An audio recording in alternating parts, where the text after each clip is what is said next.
Hello friends, welcome to my channel. कसे आहात तुम्ही सगळे? आजचा व्लॉग मी तुम्हाला माझा नाशिकच्या त्र्यंबकेश्वरला मी गेली होती ना तेव्हाचा दाखवते आहे. इकडे आम्ही सगळेजण एक विला बुक केला होता, तर आम्ही तिकडे राहण्याचा तिथे आम्ही राहिलो आणि अख्खा दिवसाचं मला व्लॉगिंग करता नाही आलं. दिवस कसा गेला ॲक्च्युली कळालंच नाही तिकडे.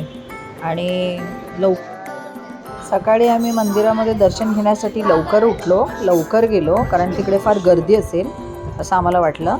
आणि गर्दी होती, पण आम्ही तिकडे तिकीट्स पण होत्या तिकड्या, की दर्शन घेण्यासाठी जी एक तिकीट असते तिकडे गेलो, तिकीट्स घेतल्या आणि इथे लाईनमध्ये उभं राहिलो आम्ही. कारण जी तिकीट्सची लाईन होती ती थोडी कमी होती, पण जनरल लाईन फार जास्त प्रमाणात मोठी होती तिकडे. आणि आतून दर्शन म्हणजे आतमध्ये तिथेसुद्धा कॅमेराज नॉट अलाउड, फक्त बाहेरून तुम्ही मंदिर पाहू शकता. तर पहा, हे माझे यूट्यूब सबस्क्रायबर्स, तुम्ही बघा की कसं मंदिर आहे. खूप छान आहे, खूप जुन्या पद्धतीचं मंदिर आहे, पुरातन मंदिर आहे.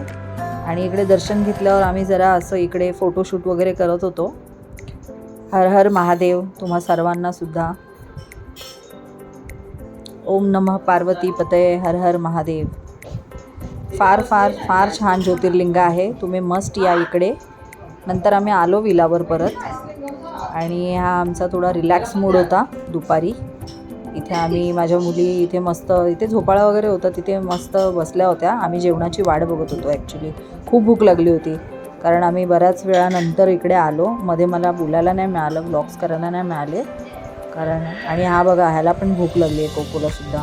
तो पण मस्तीच्या मूडमध्येच होता आणि त्या दोघींना बघतोय. त्याला तिकडे जायचं आहे, पण तिकडे इतर डॉग्ससुद्धा आहेत त्यांच्यामध्ये. आणि हे जेवायला आम्ही बसलो, जेवण आलं, कोकोलासुद्धा इथे बांधलं आणि जेवायला आम्ही त्यालासुद्धा दिलं, कारण तो आमच्या जेवणाच्या मध्ये येत होता.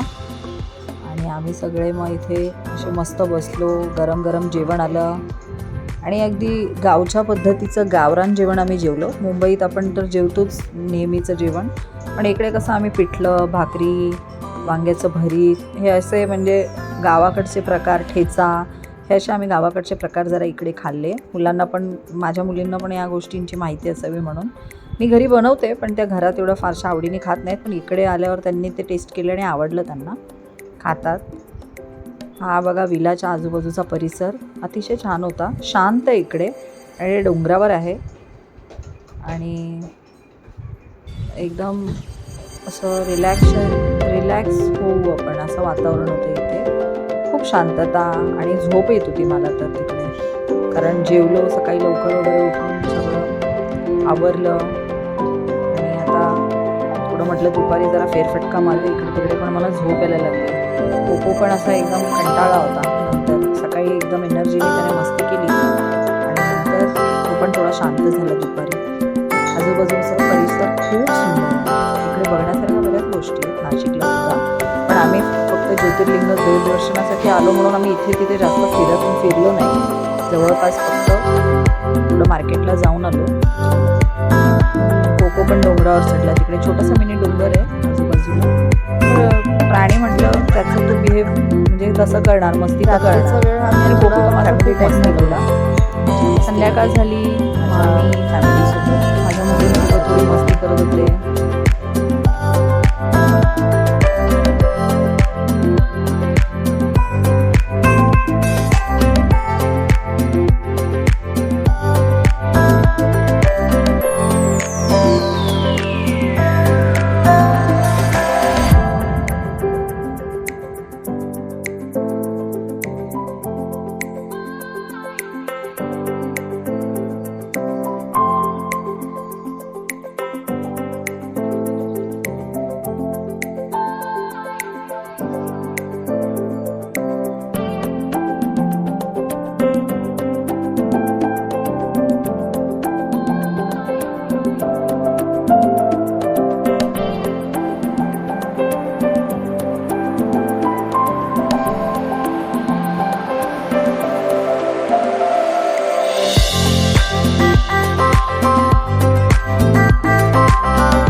झुनीच झाली, त्याची झुनी सुरू झाली आणि तो मस्ती करायला लागला मुलाच्या पाठीमागच्या स्पेसमध्ये. पाहू शकता तुम्ही. टिटू बरोबर खूप मस्ती करत होता आणि त्याला भूक पण लागली होती आणि तो खूप खुश असला ना की तो असं झुनीच होतो, इकडे तिकडे सैरभैर पळायला लागतो. हे पहा, आता दमला असेल. छोटी मुलगी ही पण त्याच्याबरोबर मस्ती करते. ॲक्च्युली तो बिघडला आहे लोकांमुळे, मस्ती करण्यामुळेच. हॅलो, कोकोची मस्ती थांबेच ना. त्याला असं वाटत होतं की मी काय करू काय नको, तिकडे नुसतं फिरत राहू, उड्या मारू, काय काय करू. कंटिन्युअसली त्याची मस्ती चालूच होती. आम्ही ब्रेकफास्टची वाट बघत होतो, थोड्या वेळाने ब्रेकफास्ट येईल म्हणून. ब्रेकफास्ट केला. तिकडे लोकल डॉग्स होते, त्याच्याबरोबर पण माझी छोटी मुलगी चिल आऊट करत होती मस्त, पण फ्रेंडलीच होते. नंतर मग झाल्यावर आम्ही मस्त वंदे भारतने मी आली. वंदे भारत ट्रेन फार छान आहे गाईज.